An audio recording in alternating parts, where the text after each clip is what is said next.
Okay, last time we were looking at example number 3. So in terms of 3b, which would be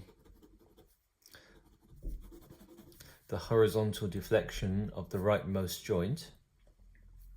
And remember, there is a full video solution of this on the Dropbox, which I'll show later on. Now, hopefully, everyone is able to solve the real case where you're just using method of sections, method of joints, and working out whether each member is in tension or compression, and then determining the magnitude of the tension or compression value. So the real case should be nothing more than what you've done in your first year mechanics. So the virtual case is the same, except that we're applying the virtual force denoted by this bar sign here. And one of the subtleties is the virtual force is in the direction of the horizontal deflection that you wish to calculate. So as an example, if we put the virtual force in this direction, going from left to right, you'll be working out that this member here is in tension. If we reverse the direction of the virtual force, so that means I would be showing the virtual force in this direction here, then this member here would be in compression.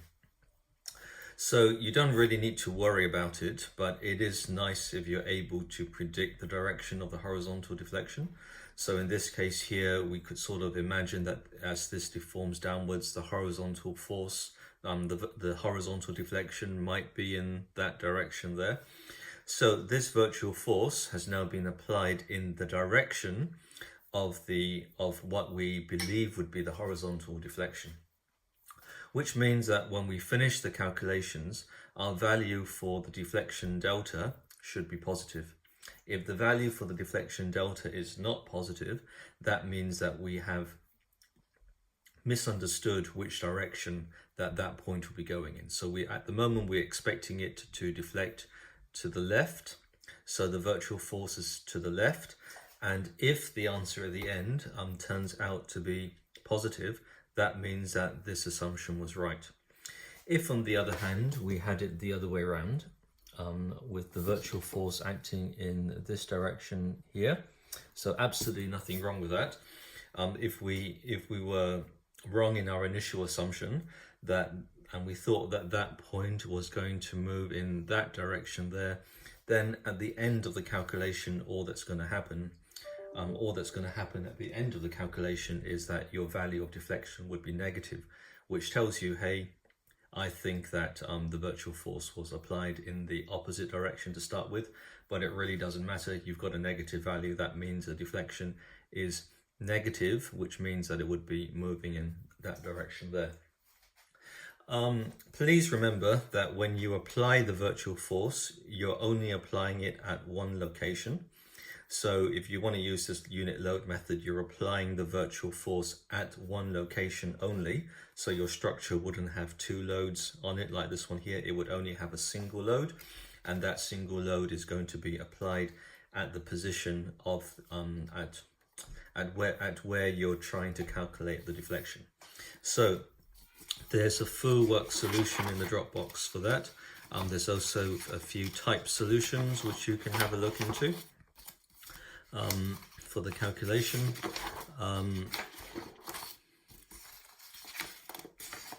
So if you have trouble finding any of these different versions of the solution, just let me know, and or just ask me on Piazza and I'll point out where it is. Okay, so now we come on to the next problem, which is example number 4. So I'll just repeat, in these lectures I'm just trying to talk about the concepts, and I'm not really trying to talk about the numbers. You can see the numbers for the calculation in an actual solution if you want to, or you can watch one of the video recordings that would have been left on Dropbox, which would go through everything.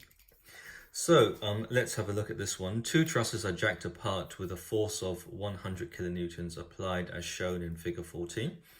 So this means that the jack would be applying a force of 100 kilonewtons on both sides.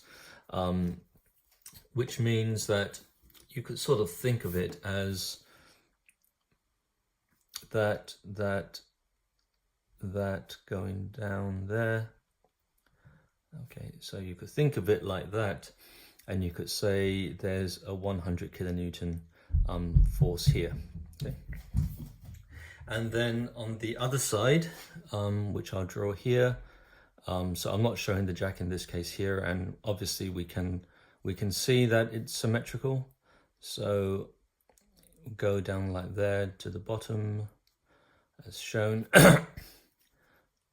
Put that on 2 pins. And on the other side here, I would be showing 100 kilonewtons. So remember, these are the real forces. So that means you can use method of sections, method of joints, and you would be able to work out the force in each of these members. So 2 jacks are jacked apart with a total force of 100 kilonewtons applied as shown. What is the resulting change in separation between the tips of the trusses? So we're talking about the tips up here. Assume all members, A is 0.008 meters squared and E is 200 GPa, and the length of the members is the same as in example number 3. So if we want to get the length of the members, we go down to example number 3. So it's exactly the same truss that's been shown here, with exactly the same numbers. So here, that must be a numbering system. Member number 1, member number 2, member number 3, member number 4, member number 5, member number 6. So this one here would be the real case. So if you note the real case, you're applying a load here, and this load needs to go down to the foundations. Okay, so this load would need to find its way down to the locations, down to the foundations. So because the load would flow through there and also through here, I think you might be able to say that the force in that member is going to be 0. Okay, so you might be able to say that when we do our calculation, the force in those members might be 0. And this is member number 3 and this is member number 5. Okay, and on the other side, by symmetry, this is member number 11 and this is member number 9. Okay, so if it's going to be 0, that sort of means that we don't really need to calculate the forces in those members in the virtual case, because in the virtual case it's going to be whatever force is in that member multiplied by 0. So in the virtual case there's no need to calculate those members, the forces in those members. Now in the virtual case, it's asking for the separation at the top. So this one is obviously the real, okay, and then in the virtual case we'll be looking at the separation at the top, and later on I'll be talking about how you can use the fact that there's an obvious line of symmetry to work out the forces in the members. So let's draw the virtual case. So I'll say virtual here. So real case, you work out methods of joints, and you can work out the reactions if you wanted to. In the virtual case, you've got again the same member coming down here. So I'll draw that out like that. Okay, so that one would be drawn out like that. And then this time here, I'm going to be putting the one bar up here. Okay, because the question has asked to calculate the change in separation between the tips of the trusses, which means the change in separation of that value there. So my deflection is going to be worked out at that point there. So you're going to have to use method of sections, method of joints, and you're going to be working out the virtual force in this member multiplied by the real force in this member here. But because whatever force you calculate here is going to turn out to be multiplied by 0, you might say, I'm not really going to be interested, so I can spend my precious exam time working out the forces in these members if I wanted to. But actually the key members here would be member 3 and member 5, since those are the only two members that are not going to be multiplied by a non-zero value. So yes, you can spend your time working out the forces in all the members, but you might just cut to the chase, work out the reactions at the bases here, and then work out the forces, in members 3 and member 5. And on the other side of the virtual case, we're going to be using symmetry, which we'll show in the tabulation later on. But for now, let's just draw that out there again. And what we can say, we've got one bar there as well. And we're putting the 1 bar there as well because it's talking about change in separation between the tips of the trusses. So for most of the other problems, we're only going to be putting 1 force, but here this is a jack, as you can see here, and here it's asking for the change in separation. And whatever force you work out to be in member number 5 would be the same as the member number 11, and whatever force you work out to be in member number 9 would be the same as member number 3. So you're not having to calculate it all twice. Okay, so let's have a look at this solution here.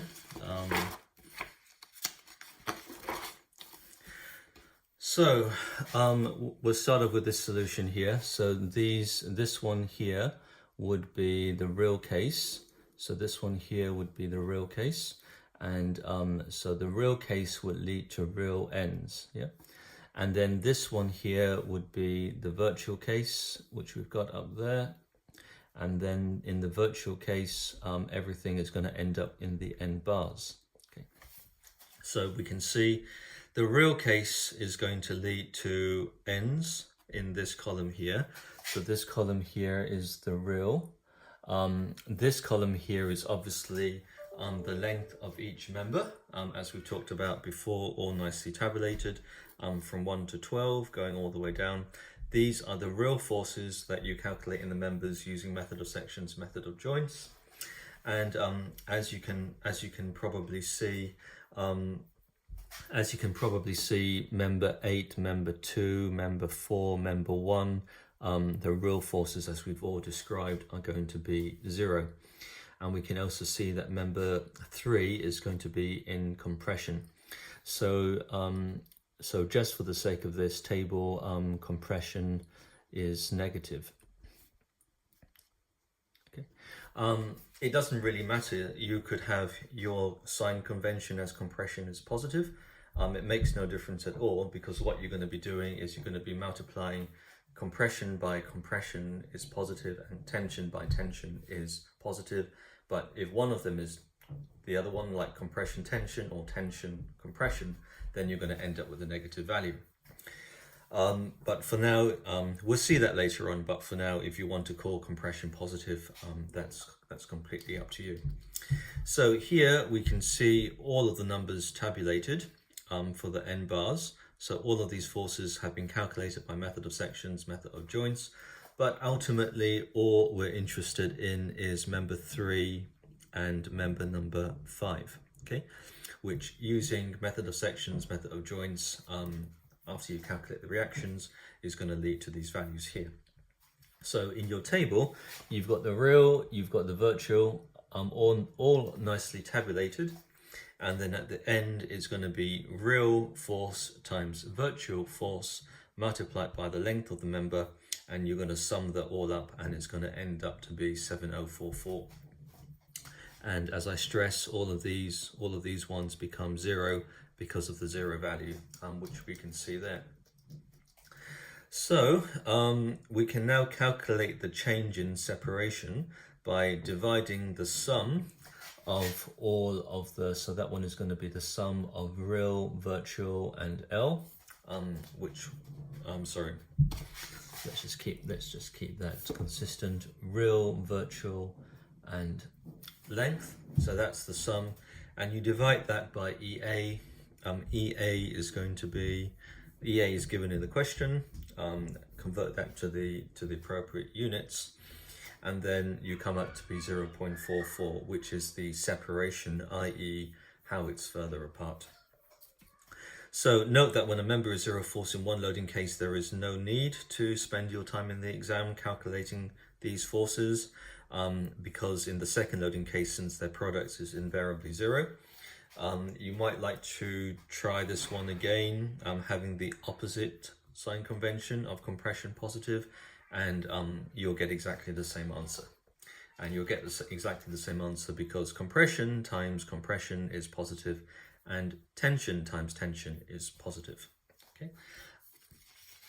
So if you want to use method of sections, method of joints, that is, if you want to use method of sections, method of joints, there's a video in the Dropbox that would explain all of that to you, okay, as to how to get the values. So this one here is find the mid-span deflection and the slope at the support of a simply supported beam of length L with a uniformly distributed load Q. So if this is my beam, if this is my simply supported beam and it has a UDL acting on it, what we're asked to do is to calculate the deflection at the center, and we're asked to calculate the slope. So the slope, as we know, is just the gradient at the supports. So the slope would be the angle in radians. So if you draw a horizontal line from the undeformed shape, the slope is just going to be that angle in radians. And it says assume a rectangular cross section, 0.5 h times h, and that the beam is made of steel, so that G is 0.4 E. G, the shear modulus, is 0.4 E.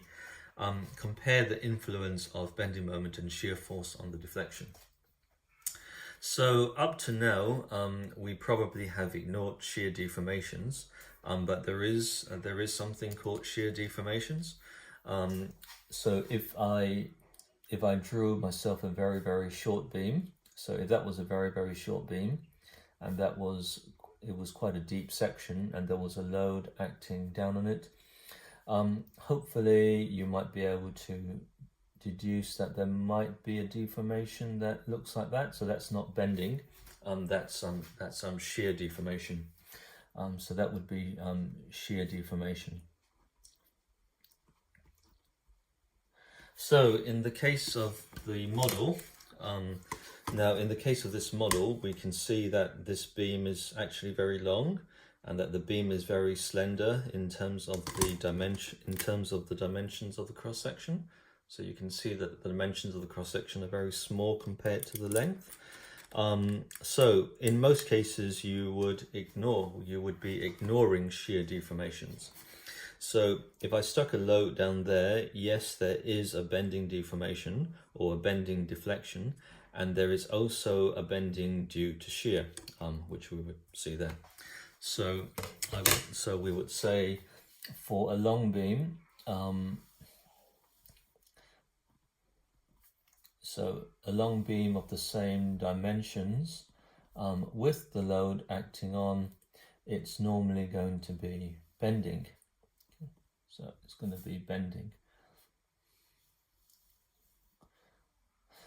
So for this one here, the total deflection, this actually covers both cases here. The total deflection is equal to the deflection due to bending plus the deflection due to shear. And then this one here, the total deflection at the center would also be equal to the deflection due to bending plus the deflection due to shear. So in the case of the long beam, let's just come up with some numbers. Let's say that the total deflection was 100 millimeters, for example. Okay, so 100 millimeters. So we might say that 99.9 millimeters comes from the bending, and 0.01 millimeters comes from the shear. So as a beam gets longer and longer, the percentage of the bending, the percentage of the deflection that is bending, that comes from the bending, gets much bigger than that due to the shear. And then let's say for a short beam, so here we've got a very short beam, and if say the total deflection was 1 millimeter, you could imagine a case where the deflection due to bending might be say 0.6 millimeters, and the deflection due to shear might be 0.4 millimeters. Okay. So clearly, for the long beam, if we want it to be fast and efficient as an engineer, and don't want to waste our time doing a calculation that will turn out to be almost irrelevant, and potentially you could make a mistake when you did that, and it may have a very large effect and you wouldn't be able to spot that it was a mistake. But if you started off the calculation right at the start and said, I'm only going to be bothered about my deflection due to bending, and I'm going to be ignoring the shear deformations, just write a statement that will show that you know what you're doing. And in the case of a short beam, or a deep beam as they're called, so you might find these things like in oil rigs, for example. You might find these girders are maybe 3 meters deep or something in some cases here.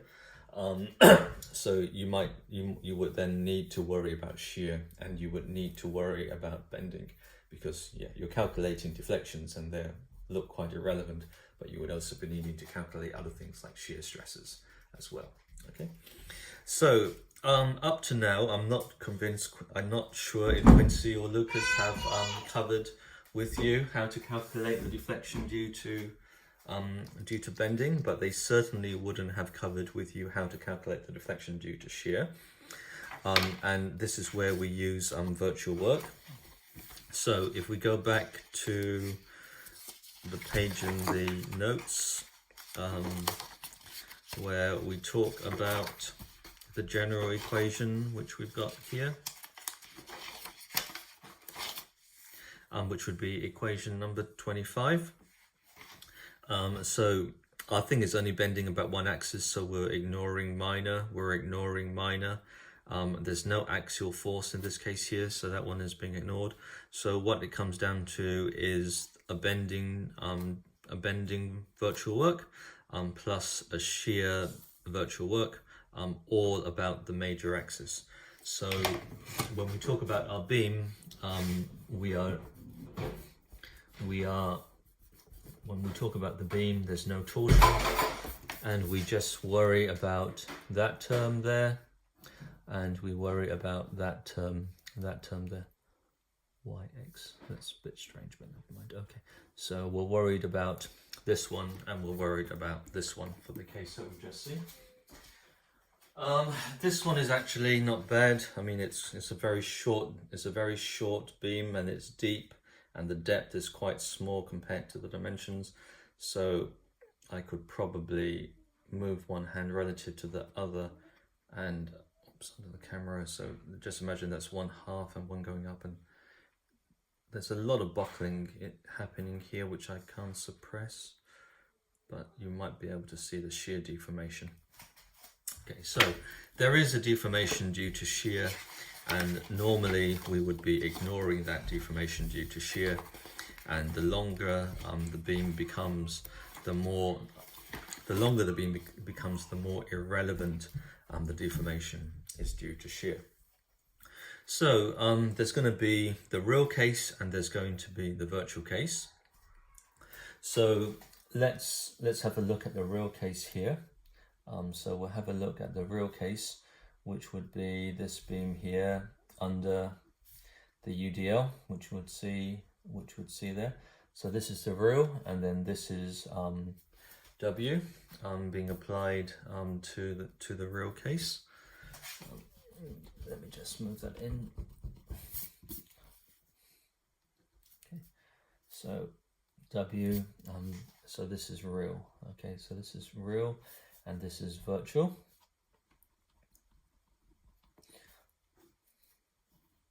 So for the virtual case, the first thing that we want to do is to work out is to work out the midspan deflection. So in the virtual case, I think it's reasonable to say that the deflection is going to be downwards.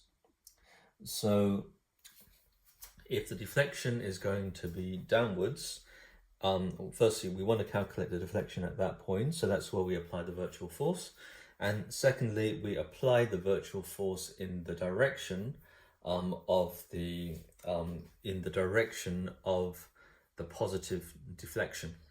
And if we get that wrong, it doesn't matter. It just means we get a negative sign and our direction was wrong and we just have to reverse it.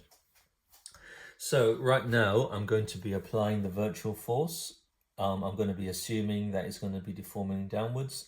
So my virtual force goes downwards, as we can see there, and I will be putting the 1 bar here, okay, as my virtual case.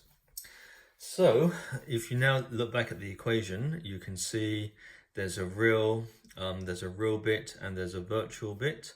So there's a real bending moment and a virtual bending moment, and a real shear force and a virtual shear force. So let's draw the real bending moment diagram. So the real bending moment diagram would look like that. WL squared over H, remember? So that would be the real bending moment diagram. And then the real shear force diagram would be like that, going up there. So that would be WL over 2, go to 0 there, go down there, and all the way down there. Okay, so that would be the real shear force diagram. That would be the real shear force diagram, WL over 2. So as you can see there, WL over 2. So sorry, that's a bit out of the page. And in terms of the virtual case, we've got the bending moment diagram, which would be like that. So, and the magnitude of that would be 1L over 4 as the magnitude. And then the shear force diagram for this one here would be something like that, where this value would be 0.5 bar. Okay. So now all we need to do is to use that equation. Now the bending moment, which we can, well, firstly, let's say that we can use symmetry. So not saying we're just going to be solving for half. It's this bending moment is doing work over this bending moment diagram, and then this bending moment diagram and this one also need to be multiplied. So we're going to be splitting this. So we could do the whole thing at once, which would be the integral of that times that. So yeah, we could do, we can do that if we wanted to, but it would be okay to save us some work, to say that we could split that into 2 and then say we're going to be doing half of that. That probably doesn't help. So 2. So that would be going down like that. So that would be the first half, just half of that, and then it would be multiplied by that. Okay, so hope that's okay. So obviously you would be integrating from 0 to L in that case, and 0 to L over 2. But hopefully hopefully it should be obvious that you could take half of each one and then multiply it by 2, and the maths would work out to be exactly the same. And the same with the shear force. We could just do it over half, and then we could multiply that by the we could multiply it by this multiplied by that. Okay, so now in terms of that, there's obviously 3 ways to do it, and you can do it any of the 3 ways. In the exam and in real life, you would probably choose the quickest of the 3 ways to do it. So you might find it easier to do it this way, which would be using this. Okay, so we can see a shape there. So this is all just about shapes. So we can see a shape there that's parabolic, and hopefully you can see a shape there that's parabolic. So that means we're just after that particular area. Right. So we're after that particular area, which I'll put with the hashes. Okay, so we're after that area. Okay. So the power of this, or the n, if this line had been linear, then you'd be using that. So if this line had been linear, then it would be like that. So that's a linear line, okay? And a linear line would have n equals 1. But we know that this is a quadratic, so n is equal to 2. Just by looking at WL squared over 8, you can identify it as being a quadratic, which would then mean that that line is the power of 2, okay? And if it was a cubic, n to the 3, then there would be another lot of expressions. So what we're looking for is n equals 2. Okay, so n equals 2 parabolic. Now, how to calculate the magnitude of the integral? We talked about that before. So we had a chat about how to use this method before, which is going to be in this part of the course book on page here. Okay. So remember, it says that there's a method and you work out the area of the nonlinear part, and then, or from the real bending moment or shear force diagram. So you'll be working out the area under that, you'll be working out the position of the centroid, and then you'll be reading off the value at the g of x, which would be the linear function. So this thing here, that is the linear portion. So this guy here expanded would be what you see there. Okay, so that would be that portion there. Okay, so to work out the integral, work out the area of this portion there. So the area of this, which would be that, the area of this would be L multiplied by that distance there, multiplied by 2, since this is a quadratic, divided by 2 plus 1. So immediately you can see the 2 plus 1 turns out there to be the 3. What's the length of this? The length of this is L over 2. That's the length there. This bit here is Q L squared over 8, which you can see there. So you can see L over 2 multiplied by Q squared over 2, and you can see the n there, which is going to be turned into the 2. And then what it says is that you need then to multiply it by the position, by the position that it turns out to be here. Okay. So on this portion of the line there, which would be from the virtual side, so that would be from the, let me get rid of this line here in case that's confusing. So we'll just say, yeah, that is your real and virtual. So this is the virtual bending moment diagram, of course. So the maximum value would be PL over 4, which would be L over 4. Okay, so that would be L over 4.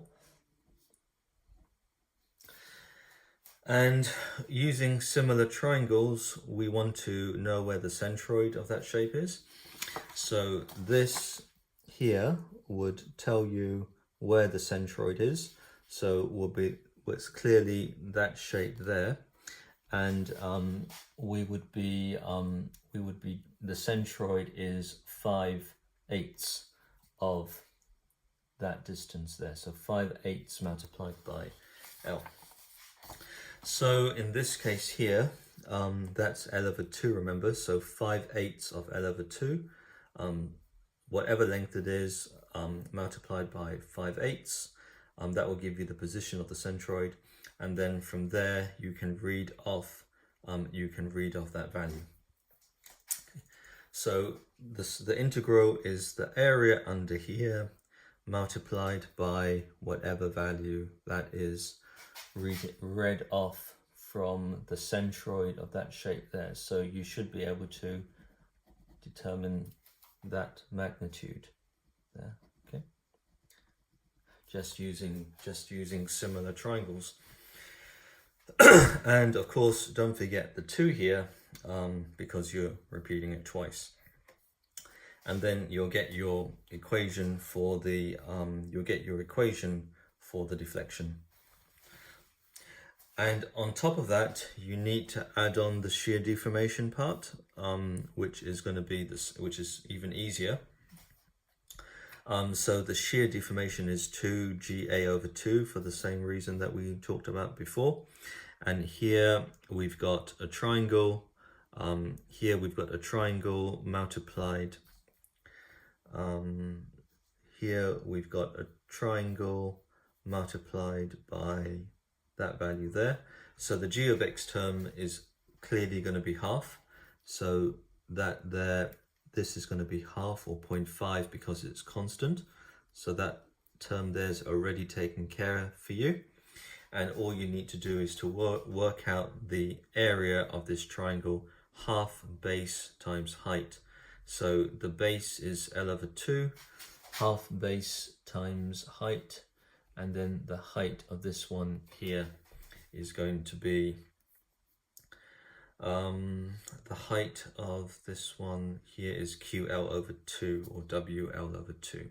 Okay, so QL over 2. So sorry about that.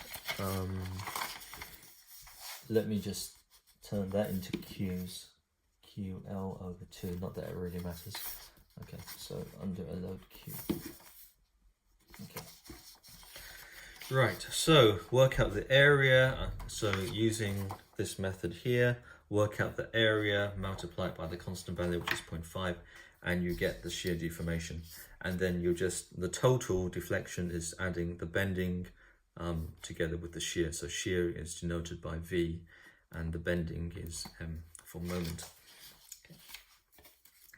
So then that becomes the total. So as I said, normally for a long section or a long beam, we are able to ignore that bit there. But if you wanted an equation to work it out for the first time using theorem of virtual work, you're able to.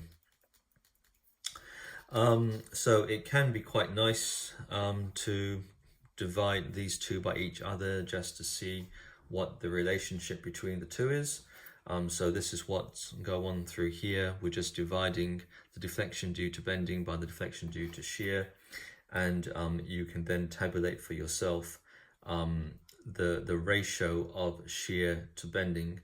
So if H over L turns out to be half, the shear is 0.6 of the bending. That's what that is showing you. And that's basically what we were saying here. For a long beam, you can ignore the shear, but as the beam becomes shorter and shorter, like for a deep girder, depending on the ratios, the bending and the shear deformation can be almost as big as the bending deformation. So how do we do it for the slope, which is the distance over the deflection? So in this case here, so again, divide the page, real multiplied by virtual. So the real case would be here with the Q acting there, and then the virtual in this case here would be applying a moment at the end. So we know that this one is deforming on the right side, that one is deforming in the positive, that one is deforming in the clockwise direction. So let's stick on a virtual in the direction that we assume. So we want to know this rotation here. We want to know that rotation there. So let's just zoom in there. So then at the beam, there's going to be a rotation, which is going to be something in radians. Okay. So we want to know what that rotation is, and we're assuming that the rotation is going to be in the clockwise direction. So in the virtual case, we would be applying the rotation. So I'll draw it like that to start with.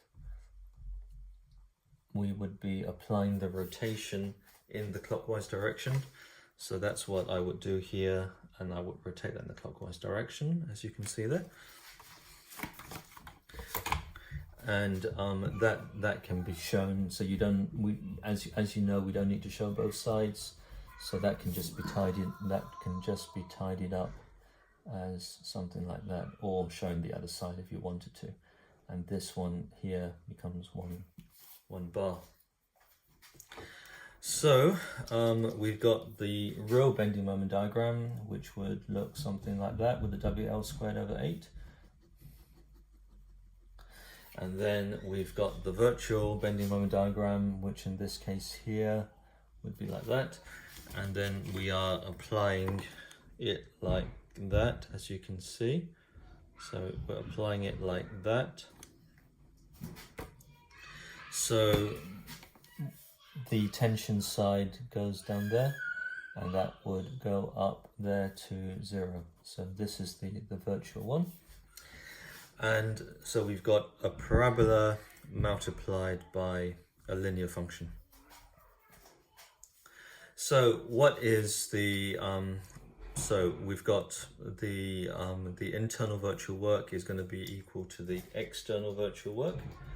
The external virtual work is going to be 1 times the rotation.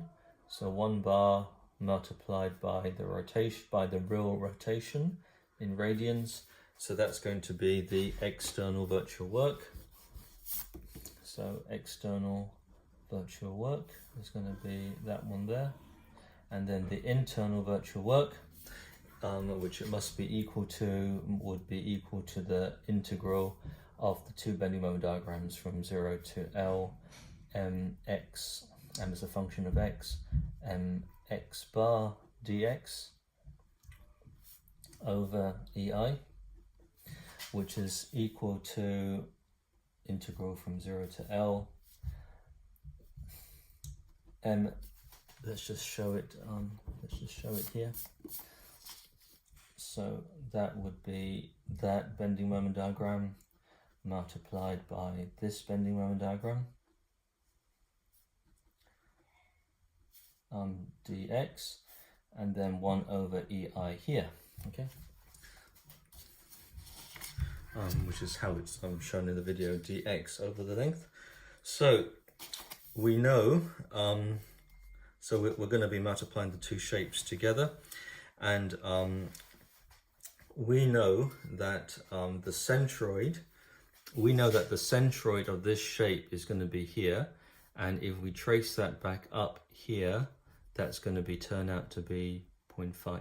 Okay, so that means that in order to do this integral here, we are going to be needing to work out. That means we're going to need to work out the area of that parabola there. So if we know the area of that shape and we multiply it by 0.5, we're going to be able to work out to solve the integral, and from there work out what the rotation is.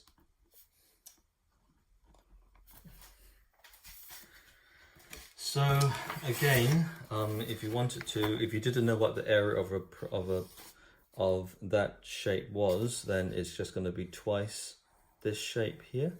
So it's going to be twice that shape here. So 2 times the length, which would be L over 2 in this case here, times the height, which would be QL squared over 8, multiplied by 2, divided by 3.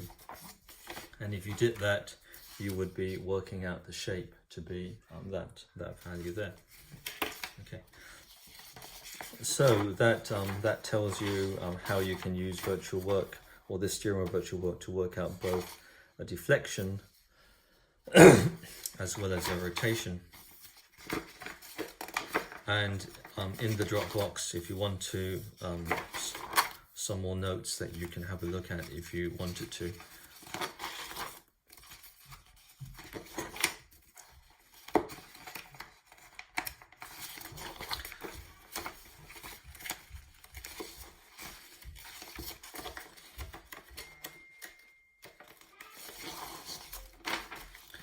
And so you have Catherine's solution if you want to, which would be the first one.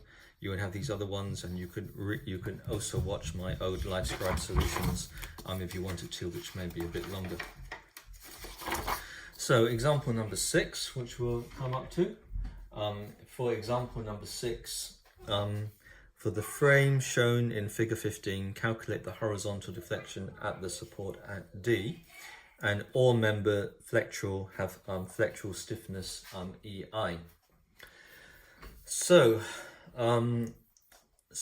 if you remember when we talked about the slope deflection method before, we said that the slope deflection method, we won't tell you how to do a sway frame. So now I'll show you how to do it, how to do a sway frame in terms of this, because clearly this frame is going to sway. So we could expect this to go down like that in terms of the real deformations, and that there will be a deflection delta that we can calculate. So this is obviously the real case. So to work out our deflections, we can work out the real bending moment diagram. So the real bending moment diagram, and I hope it's obvious, if that was a pin and that was a roller, and this one here was under there with W. So you could argue to yourself that there is going to be no horizontal force there because that's on the roller, which therefore means that there's no horizontal force there, which means there's no bending moment in that column, which means that there's no bending moment in that column there. So the real bending moment diagram is going to be, it's actually going to be the same as a beam, as a simply supported beam. So if we had that with W, you're going to get a bending moment there, WL squared over 8.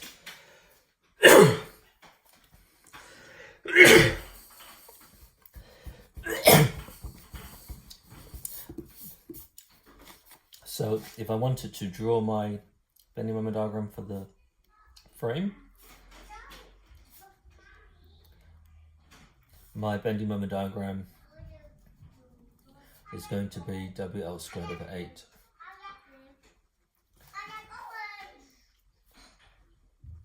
And that's WL squared over 8.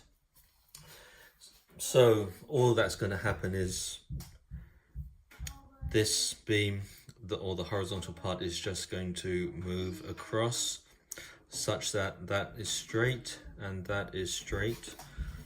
So I seem to have drawn some curvature there.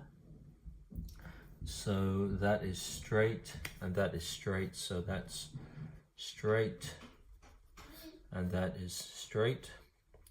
And if it's straight, it means there's no bending. So bending moment is 0, and that remains as 90 degrees.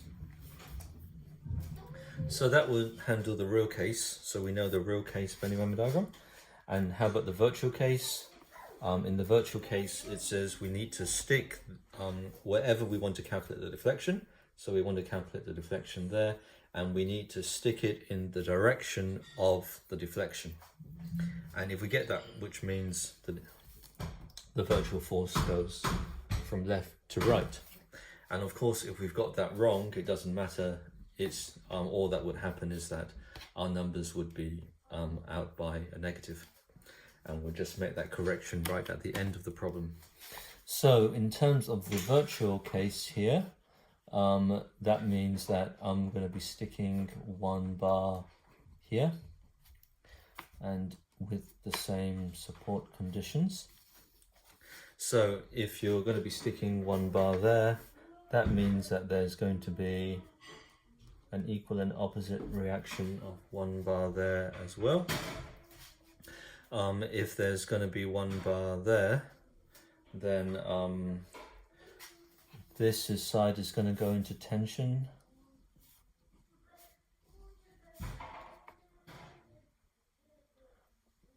So obviously bending moment there is going to be 0, and it's going to go into tension like that. Sorry, it's going to go into bending like that. Remember, you shouldn't really have problems with that at the moment, but you could turn it sideways and say, I'm going to be drawing the bending moment diagram of a cantilever like that, which is going to be the same as that, and then the cantilever would deform upwards like that. That would become the tension side, and the bending moment is plotted on the tension side.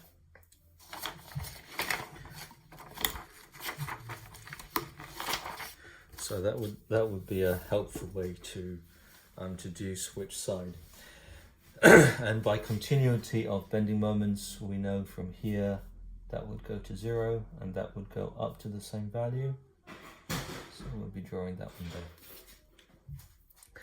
Now our life is made a lot easier for us because there's no bending moment here and there's no bending moment in the other column. So I'd say that's the real and that's the virtual. And then we have external virtual work is going to be equal to the internal virtual work. So that thing is going to go like that, go down like there, coming down, and that's going to be our deflection that we're trying to calculate. So the external virtual work is going to be 1 times the 1 bar times delta, which is going to give us our deflection. And the internal virtual work, of course, is going to be the integral of 1 over EI for each of the members, but we only really need to consider that member there, so because these are going to be zeros. So real bending moment multiplied by virtual bending moment dx. Okay. So this is just going to turn into 1 over EI of this bending moment diagram, okay, multiplied by this bending moment by that bending moment diagram. So we've got 2 shapes to consider. We've got 2 shapes to consider in this case here. Okay, dx.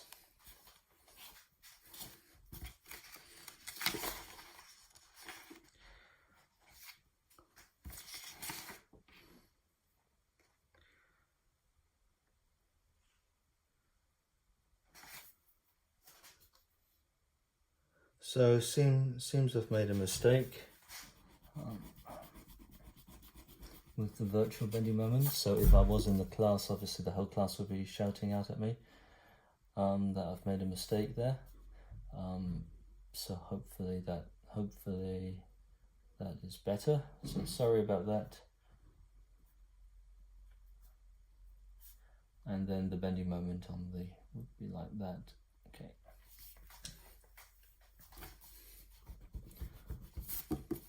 So that would be the bending moment. Okay. So maybe I'll just put a double line so that we know where we're talking about down there. And it would work out to be exactly the same as before. W, so work out the area of this parabola exactly as what happened before. Find the centroid of the shape, which would be there, and then read it off there, and that value there is just going to be, that times the height, L over 2. So that value there, L over 2 multiplied by the height, which would be, sorry, L over 2 is the height, multiplied by 1 bar. Okay. So let's just have a look at the solution. So we've got the bending moment diagram, and we've got this one here. Now in the case of Catherine's video solution, she's applied the virtual force in the opposite direction.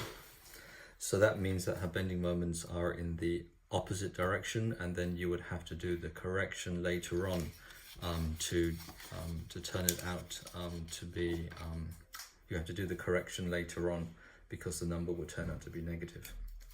And we know in this case here that the answer will be negative because